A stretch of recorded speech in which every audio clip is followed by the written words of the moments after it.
యేసు క్రీస్తునాథుని యందు ప్రియమైన దేవుని బిడ్డలారా, ఈనాడు యేసు క్రీస్తుని దివ్య శరీర రక్త పండుగను మానవులందరూ ఎంతో ప్రేమతో కొనియాడుతున్నారు. అవును, మనము యోహాను 13వ అధ్యాయంలో చూస్తున్నాం. కడరాత్రి భోజనానికి ముందు యేసు స్వామి తన శిష్యులతో ఇట్లు పలికెను, మీతో ఈ భోజనం భుజించాలని ఎన్నో రోజులు దాహముతో వేచి ఉంటిని. అవును, దేవాది దేవుడు మానవునితో ఉండుటకు భూమికి వచ్చాడు. కానీ వెళ్ళుటకు మునుపు ఒక గుర్తును ఈ భూమిలో వదిలిపెట్టి వెళ్ళాలని ఆశించాడు.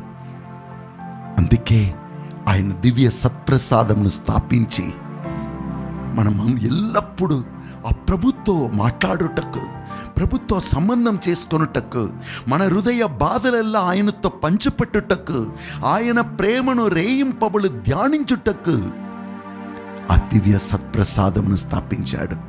ఈ ఉన్నత సత్యమును ఈనాడు మనం ధ్యానించుటకు పరిశుద్ధాత్మ దేవుడు మనల్ని అభిషేకించమని ప్రార్థిస్తాం.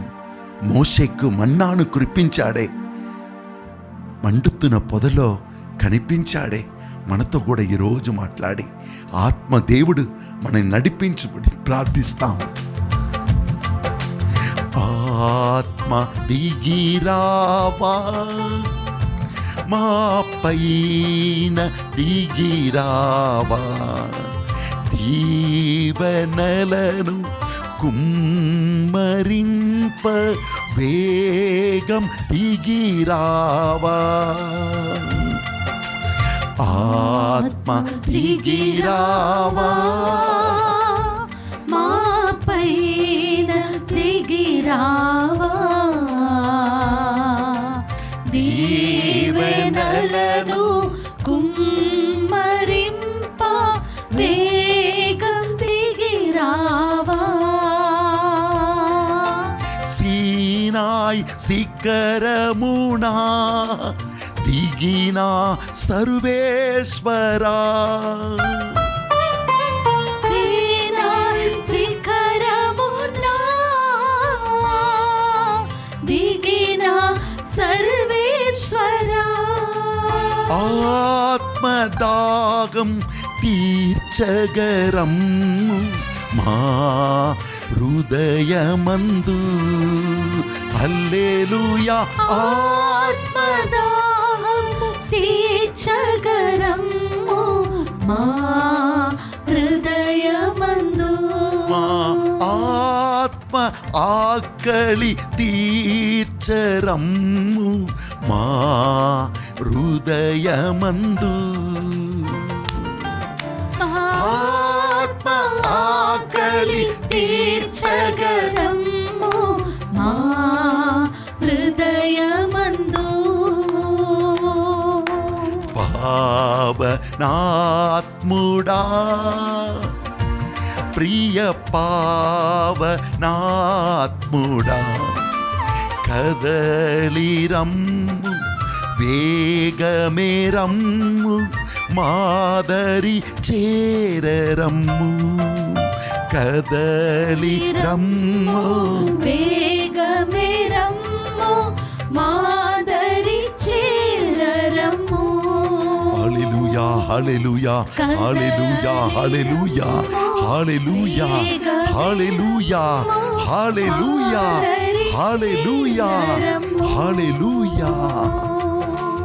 యేసు పరిశుద్ధ నామమున మేము అడిగి పొందుకుంటున్నాము తండ్రి, ఆమేన్.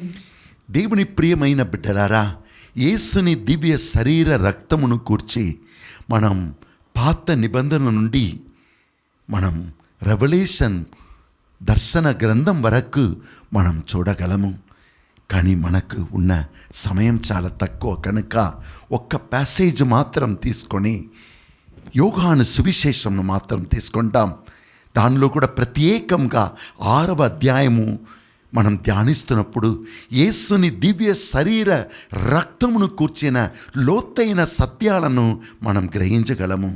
యోహాను సువిశేషం మొత్తం మనం చూశామంటే దాన్ని 2 భాగాలుగా మనం మార్చవచ్చు. మొదటిది అధ్యాయంలో 1 నుండి 12 వరకు, దానిలో ప్రభు క్రీస్తు తన్ను తాను ఒక గుర్తుగా భూమికి చూపిస్తున్నారు. మరోవైపు 13 నుండి 20 వరకు చూసిన యేసుక్రీస్తుని మహిమనిచ్చే దేవుడుగా, మనమందరినీ మహిమలో నడిపించే ప్రభువుగా యోహాను మనకు చూపిస్తున్నారు. ఈ మొదటి భాగములో 2వ అధ్యాయం నుండి 12వ అధ్యాయంలో చూస్తున్నాము ఎలా యేసు మానవులందరికీ ఒక గుర్తుగా, జీవం ఇచ్చే గుర్తుగా, మనకు జీవము గల ఆహారముగా, మనకు రక్తం చింది మనల్ని రక్షించే ఒక ప్రభువుగా యోహాను చూపిస్తున్నారు. 2వ అధ్యాయంలో ఎలా యేసు నీటిని ద్రాక్ష రసముగా మార్చి అవమాన మధ్యలో ఉన్న ఒక కుటుంబాన్ని ఆయన ఆదరించాడు. మనము అదే యోహాను సువిశేషంలో చూస్తున్నాము. వెంటనే ఎలా ఒక అధికారి ప్రభుని నమ్మాడు, ప్రభు వెంట వచ్చాడు. ఆయన నమ్మకమును చూచి దేవుడు ఆయన కుమారుని గుణపరిచాడు. 5వ అధ్యాయం చూశామంటే 38 సంవత్సరాలుగా, అనగా యేసు జన్మించుటకు మునిపే పాపం యొక్క వేతనమైన మరణం వలన ఆయన ఆ మంచంలో కట్టపడి ఉన్నాడు. యేసు ఒక గుర్తుగా, మన్నించే దేవుడుగా, ఒక గుర్తుగా, గుణపరిచే వైద్యుడిగా వస్తున్నాడు. ఆ వ్యక్తిని 38 సంవత్సరాలుగా పరిండిన మనిషిని జీవముతో లేపి ఆయనతో చెప్తున్నాడు, చూడు నాయనా, మళ్ళీ పాపం చేయకు, లేకపోతే దీనికంటే ఘోరమైనది జరుగును. పాపములో పడిపోయిన మానవుల అందరికీ ఇటువంటి పాపం యొక్క వేతన మరణం.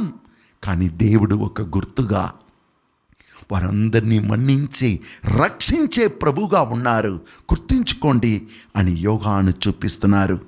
మరియు 6వ అధ్యాయంలో ఇలా 5,000 మంది ప్రజలు దేవుని వాక్కును వినుటకు యేసుక్రీస్తు వెంట వచ్చినప్పుడు, వారి జీవితంలో ఆకలి అలమాడినప్పుడు ఎలా దేవుడు తన్ను నమ్మిన బిడ్డలకు ఆయనే వారి అవసరాలను తీర్స్తాడు, వారి ఆకలిని తీర్చే ఆహారముగా మారుతారు, ఆయనే జీవ అప్పముగా మారుతారనే ఒక గుర్తుగా యేసు మారారని యోహాను తెలియచేస్తున్నాడు. మరియు చూశామంటే ఆయన నమ్మిన శిష్యులు తప్పుదారిపోయి ప్రభుని మర్చిపోయి వారు నిద్రపోయారు. తమ కర్తవ్యం చేయకుండా వారు పయనించిన పడవ నీటిలో మునిగిపోతుంది. ప్రార్థించిన యేసు, తండ్రితో ఐక్యమైన యేసు తిరిగి వచ్చి వారిని రక్షిస్తున్నారు. కుమారా, కుమార్తె, యేసు మనం దారి తప్పిపోయినప్పుడు మనల్ని వెదక్కి వచ్చి రక్షించే దేవుడుగా ఉన్నారని ఒక గుర్తును చూపిస్తున్నారు. యేసు అంటే ఎవరని యోహాను. మరియు మనం చూస్తూ ఉన్నాము 8వ అధ్యాయమునకు వచ్చినప్పుడు పుట్టినప్పటి నుండి గుడ్డివాడుగా ఉన్నాడు. కానీ వాడు యేసుక్రీస్తుని తెలుసుకుంటున్నాడు. దావీదు కుమారా, నాపై కరుణించుము. ఏ వ్యక్తి అయినా సరే వారు యేసుక్రీస్తుని దేవుడుగా, దావీదు కుమారుడిగా, నన్ను రక్షించే ప్రభువని ఎవరు గుర్తించుకున్నా వారిని కాపాడుతూ వారిని నడిపించే దేవుడుగా ప్రభు ఉన్నారని, అది ఎటువంటి భయంకరమైన స్థితి అయినా దాని నుండి దేవుడు మనల్ని విడిపిస్తారనే సత్యమును యోహాను యేసు ద్వారా నేర్పిస్తున్నాడు. యేసు అంటే ఆ గుడ్డివాణి కన్నులను తెరచి ఆయనకు దృష్టిదానం ఇచ్చి, నువ్వు యేసుని నమ్మావు, నీ నమ్మకం ఎప్పుడు వ్యర్థం కాదు. నమ్మకమును ఆశీర్వదించే ఒక గుర్తు యేసు స్వామి. కోల్పోయిన దాన్ని నువ్వు జీవము నుండి పుట్టినప్పటి నుండి కూడా పొందుకోలేదు. దారి లేని చోటలో నీ దేవుడు దారిని చూపిస్తారు. దానికి గుర్తు యేసు స్వామి అని యోహాను చూపిస్తున్నాడు. మరియు 11వ అధ్యాయమునకు వచ్చినప్పుడు మరణించిన లాజరుని గురించి చెప్తూ, 4 రోజులు అయిపోయింది, అన్నీ అయిపోయింది, అంతే, ఇంకా వేరే మార్గమే లేదు, దుర్వాసన వచ్చేస్తుంది. ఆ తరుణంలో కూడా నీవు విశ్వసించినచో దేవుని మహిమను చూస్తావు. నేనే పునరుత్థానము జీవము, నన్ను విశ్వసించువారు మరణించినను జీవింతురు అన్నారు. అవును, యేసు ఈ యోహాను ద్వారా ఒక గుర్తుగా మనం మరణించినను జీవముతో లేపబడతాము. యేసు వలన ఆ యేసయ్యతో మనం జీవించగలము. మరణాన్ని, సాతాన్ని, పాపాన్ని ఓడించిన ప్రభు మన ప్రభు. యేసు అంటే ఒక గుర్తు. పాపాన్ని జయించినవాడు, మరణాన్ని ఓడించినవాడు, సాతాన్ని త్రోసివేసిన ప్రభువు. అవును, యోహాను ఎన్నో విధాలుగా ప్రభు ఎవరని తన సువిశేషంలో మనకు నేర్పిస్తున్నారు. ఇవి అన్నిటిలో మనం ఈ అన్ని గుర్తుల ద్వారా మనం నేర్చుకోవలసినది ఏమిటి? యోహాను 20 అధ్యాయంలో చెప్తున్నారు, దేవుడు ఎన్నో కార్యాలు చేశారు. అవి అన్నిటినీ వివరించాలంటే సాధ్యం కాదు. ఆయన మీకు ఒక గుర్తుగా ఉన్నారు. ఎందుకంటే మీరు ఆయన్ని విశ్వసించాలి. ఈ గుర్తు యేసు మనకు దివ్య శరీర రక్తముగా కనబడుతున్నారు. ఎందుకు? మనం ఆయన్ని విశ్వసించాలి. ఆయన మన దేవుడని, మనతో ఉండుటకు వచ్చిన ప్రభువని, మనల్ని ప్రేమించేవారని, మనలోని సమస్తముని ఎరిగి కూడా ఇంకా పాపం చేయకు, మళ్ళీ జీవించు, నిన్ను జీవింప చేయుటకు ఇదిగో నేను ఉన్నానని ఒక గుర్తుగా ఆయన వచ్చి ఉన్నాడు. కుమార కుమార్తె, ఆ గుర్తు ఎందుకు? యేసుని మనం వెంబడించాలి, యేసుని విశ్వసించాలి. విశ్వసించుట వలన ఏమవుతుంది? యోహాను చెప్తున్నాడు, మీరు ఆయన్ని విశ్వసించి నిత్య జీవము పొందుకోవాలని. యేసు మనతో జీవిస్తున్నారు, తన్ను తాను మనకు సమర్పిస్తున్నారు. కనుక యేసుని దివ్య హృదయ శరీర పండుగ అంటే యేసు తన్ను తాను మనమందరికీ ప్రసాదిస్తున్నారు. ఒక మనిషి అంటే ఆయనకు మాంసం ఉంది, ఆయనలో రక్తం ఉంది. యేసు మనమందరికీ మనకు సమస్తముగా మనల్ని జీవింపచేయు దేవుడుగా ఉన్నారని మనం ఆయన్ని విశ్వసించాలి. మనం ఏ స్థితిలో ఉండినను మనల్ని కాపాడు దైవం, మనల్ని నడిపించే స్నేహితుడు, మనతో సదాకాలం ఉన్న ప్రభువు. ఈ సత్యమును గుర్తించుకోవాలని దేవుడు స్థాపించినదే ఈ దివ్య శరీర దివ్య రక్త పండుగ. హల్లెలూయా, హల్లెలూయా. ఇప్పుడు ఈ సైన్, ఇలా గుర్తు ఎక్కడ ఇస్తారు? మొదటిగా మానవులకు కొన్ని అవసరాలు ఉన్నాయి. ఎక్కడెక్కడ మనుషులు కష్టములో, బాధలలో లేక అవసరాలలో చిక్కుకొని ఉన్నారో అక్కడల్లా వారు యేసుని వెదక్కగలరు. యేసుని దివ్య శరీర రక్తం అంటే ఏమిటి? ఆయన మనమందరికీ తన శరీరమును ఇచ్చి, తన రక్తాన్ని ఇచ్చి, పాపములో, శాపములో, సాతాను చేతిలో పడిపోయిన మనమందరినీ రక్షిస్తున్నారు. ఇప్పుడు ఈ యోహాను 6వ అధ్యాయం మనం చూశామంటే ఈ ప్రజలందరూ దేవుని వాక్యమును వినుటకు వచ్చారు. 3 రోజులు అయిపోయింది. యేసు చెప్తున్నారు, వీరందరూ ఆకలితో ఉన్నారు. రెండవది, వీరందరూ బలహీనమైపోయారు. మూడవది, వీరికి మనం ఏదైనా చేయలేదంటే దారిలోనే పడిపోతారు. కనుక వీరికి ఏదైనా చేయాలి.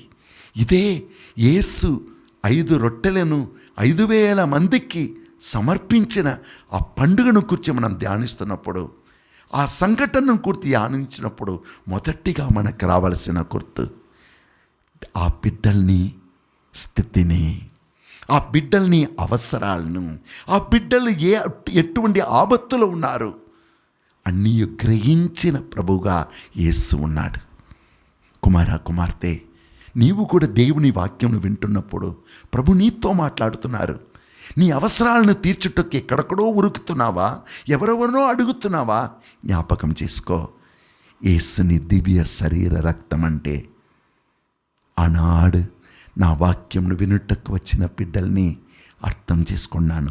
వారు అడగలేదు, వారు అడుగట్టకు మునిపే వారిని అవసరాలు ఏమిటి, వారిని అట్లనే పంపిన దారిలో పడిపోతారు అని నేను ఆలోచించి వారి అవసరాలను ఎట్లయినా తీర్చి వారు సురక్షితంగా ఇల్లు చేరుకోవాలని ప్రభు ఆలోచించాడు. నీకు కూడా అదే ప్రభు యేసుని దివ్య హృదయం శరీరం పలికే సత్యమేమనగా, నీ అవసరాల్ని ఎరిగి, నీవు ఎటువంటి ఆపత్తులో ఉన్నావని ఎరిగి, నీకు నీ దారిలో ఏమి ముళ్ళు రాళ్ళు ఉన్నదని ఎరిగి, నిన్ను కాపాడుటకు ప్రయత్నిస్తావో లేదో నిన్ను కాపాడి నిన్ను పోషించి నిన్ను గణపరచే తండ్రిగా దేవుడుగా ప్రభు ఉన్నాడు. ఈ పండుగను కొనియాడుతున్నప్పుడు ఈ సత్యమును తెలుసుకోండి. హల్లెలూయా.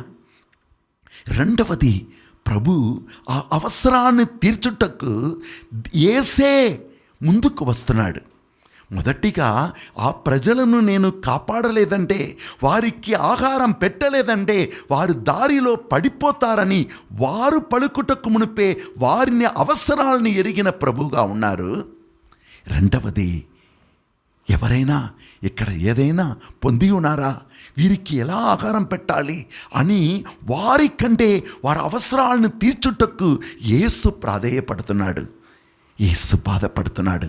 కుమారా కుమార్తె, నీ జీవిత పయనంలో కూడా నిన్ను ఎట్లయినా కాపాడాలి, నిన్ను ఎట్లయినా రక్షించాలి, నిన్ను ఊర్కనే వదలకూడదు, ఈ సమస్యల్లో దారిలో పడిపోవుటకని నీ గూర్చి శ్రద్ధ వహించు దేవుడు నీ అవసరాలను తీర్చుటకు నీకంటే గొప్పగా పని చేయవాడు.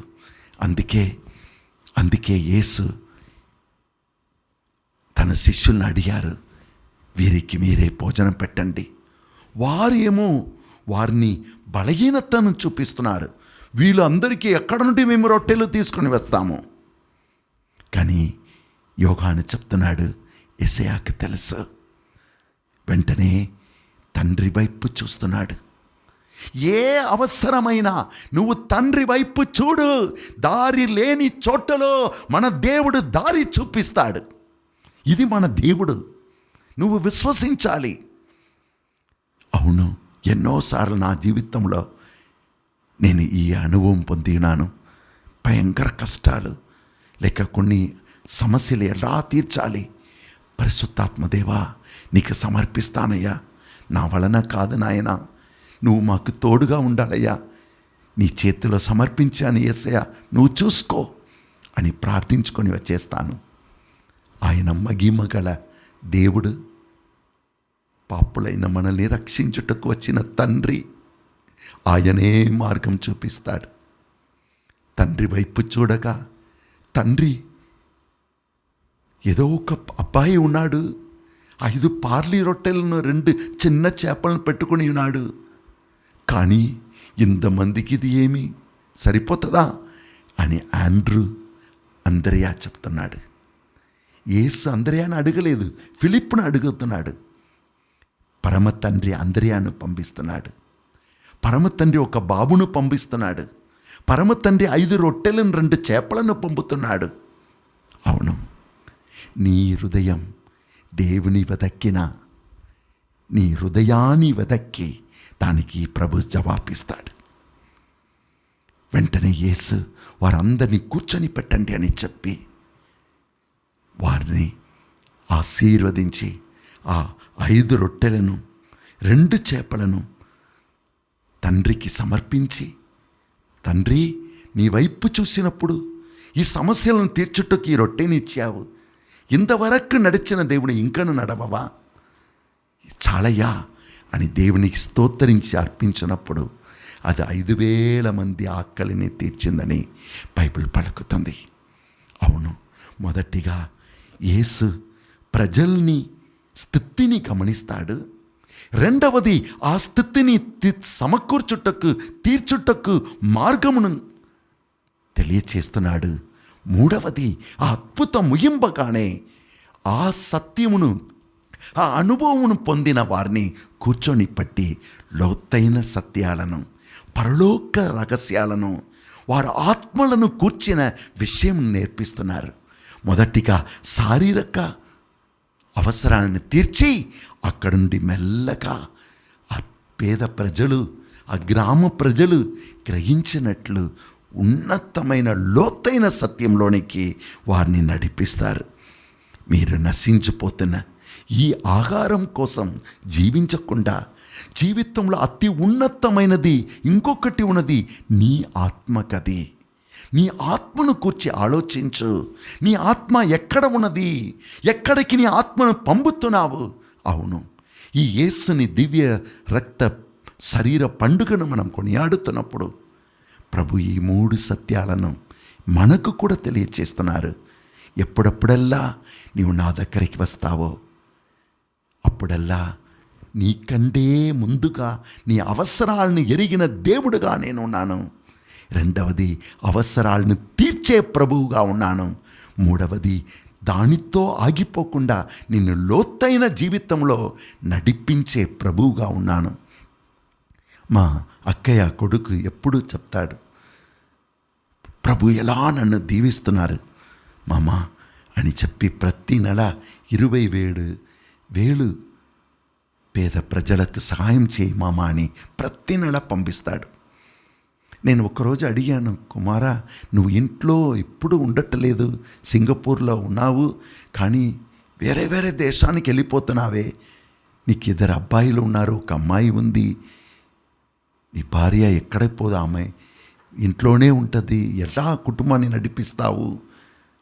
అప్పుడు ఆయన చెప్పేది ఏమనగా, నేను ఎక్కడ పోయినా థాయిలాండ్కు పోతాడు, ఆయన శ్రీలంకకు వెళుతాడు, మలేషియా వెళుతాడు, 7 కంట్రీస్కి 7 దేశాలకు ఆయన చూసుకోవాలి, ఆయన పని ఉంది 7 దేశాలలో. కనుక ఎక్కడ పోయినా, ఏ పట్టణానికి వెళ్ళినా అక్కడ కథోలిక తిరుసభ స్థాపించిన చర్చ్ ఉందా అని గమనించి సత్ప్రసాదనాథుని దగ్గర పోయి కూర్చుంటాను. ప్రతిరోజు 1 గంట. అలా ఉన్నప్పుడు పెద్ద పెద్ద సమస్య, ఎందుకంటే అక్కడ అమెరికన్స్ ఉంటారు, ఫ్రెంచ్ వాళ్ళు ఉంటారు, వేరే వేరే దేశానికి చెందిన వారు ఉంటారు. వారు భారతదేశానికి చెందిన వారిని ఒక విధంగా చూస్తారు. కానీ నేను సత్ప్రసాదం ముందు కూర్చున్నప్పుడు ఏ సమస్యని ఎలా తీర్చాలని దేవుడు నాకు నేర్పిస్తారు మామ. నేను అడిగాను, ఇప్పుడు ఈ హాలిడేస్కి వచ్చినప్పుడు నువ్వు చేసేది, నువ్వు నాకు పలికేది ఎంతోమందికి నేను తెలియచేశానయ్యా. అప్పుడు ఆయన ఇంకొక విషయం చెప్పాడు, ఇది మా అమ్మ నుండి నేర్చుకున్నాను ఫాదర్. నేను చూశాను, గమనించాను. 8 గంటలకు ఆమె 70 వయసు అయిపోయింది, టీచర్గా రిటైర్ అయ్యారు. 8 గంటలకు టిఫిన్ చేస్తున్నారు, వెంటనే కనబడకపోతారు. ఎక్కడ అంటే పక్కన ఉన్న మధురై అన్నానగర్ దివ్య సత్ప్రసాద ఆలయం దగ్గరికి వెళ్ళిపోతారు. అవును, దేవుడు ఈరోజు కూడా మన మధ్యలో ఉన్నారు. ఆయన దివ్య శరీర రక్తము మన అవసరాలను తెలిసినవాడు, మన అవసరాలను తీర్చేవాడు, మనని లోతైన సత్యములో, మనమందరినీ మహిమలో, ఘనతలో నడిపించేవాడు. యేసుని దివ్య శరీర రక్తం దానికి గుర్తు. ఈ సత్యములో మనం జీవిస్తాం. అందరూ మీరు ఎక్కడ ఉండినా లేచి నిలబడి 2 చేతులను పైకి లేపి ఆ యేసుని చూస్తారా? సత్ప్రసాదనాథుడా, మమ్మలను బలపరచే జీవ ఆకారమా, ఆనాడు ప్రజల్ని ఆకలిని తీర్చావు. వారు అడుగుటకు మునిపే వారి అవసరాలను తెలుసుకున్నావు, వారి అవసరాలను తీర్చావు. మానవుని జీవితం శారీరక లోకపు కార్యాలతో మాత్రం ఆగిపోకుండా దాన్ని దాటి అతి ఉన్నతమైన నీ మహిమలోనికి నడిపించయ్యా.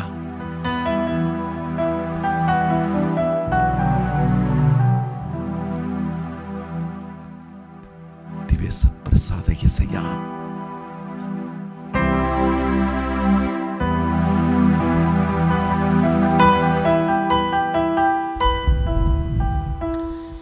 జీవాహారం సత్ప్రసాద యేసయ్యా, నిన్నే ఆరాధింతును, నమస్కరింతును. జీవాహారం సత్ప్రసాద యేసయ్యా నిన్నే ఆరాధింతును నమస్కరింతును నిన్నే ఆరాధింతును నమస్కరింతును నిన్నే ఆరాధింతును నమస్కరింతును